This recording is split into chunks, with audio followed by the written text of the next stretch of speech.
So the UTS100K is now just under 7 weeks away. If you haven't heard of the race before, it's a 103-kilometre mountain ultramarathon which starts and ends at the National Slate Museum in Llanberis, Wales. And it covers about 6,400 metres of climbing, which is over 20,000 feet. It'll be the first mountain ultra that I've done. So in this video, I wanted to share how I've been training for it, particularly as someone who doesn't live in a mountainous area. So I live around the South Downs, which, yes, there's rolling hills, but certainly not the continuous climbs that you find out in Snowdonia National Park.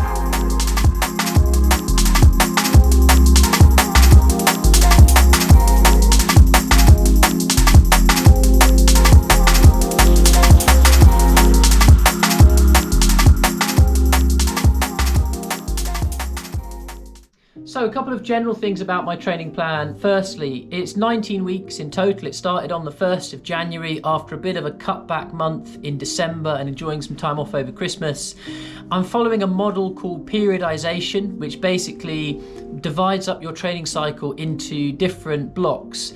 And in each of those blocks, you focus on a different physiological adaptation. So the first block that I did was VO2 max. That was doing short, sharp intervals and trying to improve my VO2 max, or my muscle's ability to utilize oxygen. The second block, lactate threshold, which I finished a few weeks ago. That was starting to build the length of the intervals that I was doing and to improve my lactate threshold, so my muscle's ability to break down lactic acid. And then the block I'm in at the moment is the endurance phase, where I'm building the longer runs. I'm also building elevation as part of that. And then the final part of this block will be my taper. And I've mainly been running 5 times a week as part of my training plan, doing a lot of strength work and mobility work, which I'll talk a bit more about later on. And yeah, it's been quite a flexible plan too. So there have been points when I've needed to shift up what I'm doing, to change a session, take some sessions out.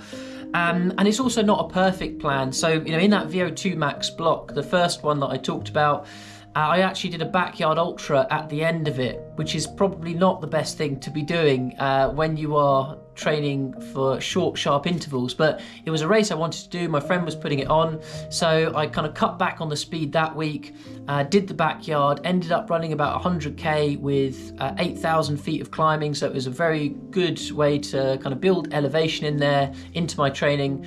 But yeah, it's not a perfect plan, but it gives me a blueprint or a framework to kind of fall back on and help me think about the bigger picture of my training as well.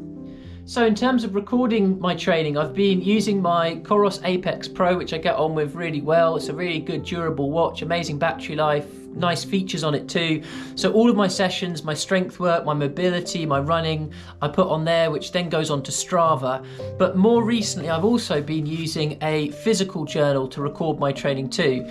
And I'm into notebooks anyway, so like with writing, with making notes on books that I read, I always like to have a journal, so any excuse. So I decided I would get one for my training plan as well. And it's a good way to record your training because it means you've got everything in one place. With Strava, I sometimes find if you're trying to look back at a session or how a particular week went, you've got to do a bit of a search, you've got to scroll through. But with this, it just makes it really simple. So I've got all of my training laid out here. Each week I write in the mileage I've done, the hours I've spent running, the elevation gain, and then also I've got a section where I write for each week just how I felt, how different sessions went. So for instance, I can look back and I can see that in week 8 I had a difficult week. In fact, it says here, tough week, mostly tired and in pain, which I'm sure all of us have got those weeks at some point. But yeah, week 8 wasn't a good one. Had an issue with my shoulder blade, maybe a trapped nerve or a muscle. I'm still not sure what it was, but I cut back on a strength session. So I took one of those out. I didn't do the speed session that I was going to do. So yeah, it just allows me to look back and see, okay, that's how that week went really easily. I've got it all there. The training phase I'm in at the moment then is the endurance phase, and this is where I'm trying to increase my long runs but also build my elevation, so my total ascending and descending. You might notice in my training plan I've got a section there which allows me to write in my elevation gain, and it's important also to think about the amount of descending that you're doing. But what I found is that around the South Downs where I run, most runs that I do have exactly the same ascending as they do descending, because if you're going along rolling hills, then what goes up must come down, so it means that you end up with a good amount of descending time as well. Or if I'm doing hill reps, then of course if I'm going up them, I'm also coming down them. So I'm covering that in my training, and I'm very much thinking about that at the moment. In fact, there's some runs that I go out on where I'll click start on the watch and I'll just flip over to the elevation screen and I'll look at the total amount of climbing that I'm getting in, whereas most of the ultras I've done before, it's been clicking the watch on and then focusing on distance. But actually, because elevation is what I'm much more concerned with, then I've been flipping over to that and just having a look and saying, right, I'm going to go out and I'm going to do 1,000 feet, I'm going to go out and do 3,000 feet, and basing my runs much more on that as opposed to distance. In this training block I'm in at the moment, the endurance phase, I've been mainly focusing on trying to get in good long runs, but crucially building that elevation, because as I said earlier on, the race is 6,400 meters in total of climbing, about 20,000 feet, much more than any race I've done previously. I think the longest I've done in terms of elevation before was 12,000 feet, which was the South Downs Way 100, but this is going to have a lot more elevation packed into a shorter distance. So I've been trying to mimic that as much as possible in training, and finding hilly spots around the South Downs Way. So there's one called Southease, which I go to quite a bit, which is along the South Downs Way route itself. And I've been doing reps of that, taking the poles along, trying them out, getting used to them. And actually, as part of this phase, I'm saying I'm going to do one run with poles each week just to get used to them and they don't feel very unnatural on race day.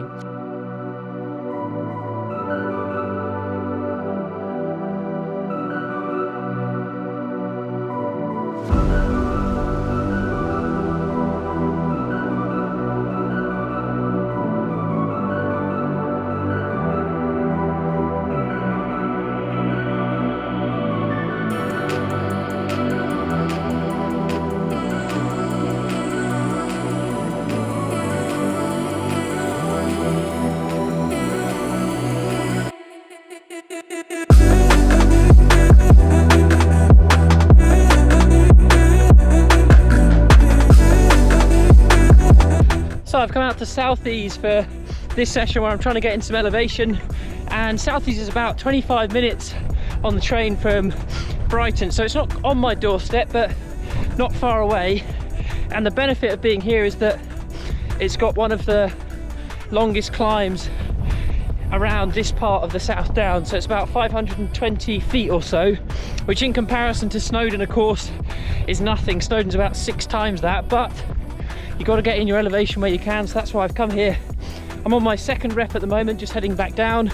Been using the poles as I've been coming up, then putting them away at the bottom, storing them in my pole carrier on the way down. And the good thing about being here at Southease is that at the bottom of the climb there is a youth hostel with a tap outside, so I can go and fill up my bottles, which is what I'm going to go and do now at the end of this second rep. And there's also a cafe there as well, which is open during the day, so it's a kind of your own little aid station if you're coming and doing hill reps this way. But yeah, really good day for it, lovely weather, nice day to be doing hill reps. But I know I probably should also get out here when the weather's a bit worse, just in case come UTS we're thrown some pretty grim weather. So Southease is one spot I've been using. Ditchling Beacon is another, quite a high point we've got along the South Downs Way too. But of course the thing that I can't mimic around here with the trails that we've got is the continuous climbs that you have out in Snowdonia. So in order to get a bit more used to those, I've signed up to a gym and I've been using the stair stepper there. It's not perfect because of course there's not technical terrain. It doesn't vary in terms of having the higher rocks or the lower rocks that you might be climbing up. But in order to get around that and to try and get my body used to the different step ups that you might be doing, I sometimes do a double step on the stair stepper, sometimes a single step, and just trying to mix it up where possible. So I've been using the stair stepper a good bit. Also at the gym I've been using the incline on the treadmill, so just sticking it on max incline and then using that to mimic the continuous climbs. And then the other machine I've also been using is the ski erg, which is essentially to build arm and tricep strength, because that's the kind of action that you're going to be using with the poles.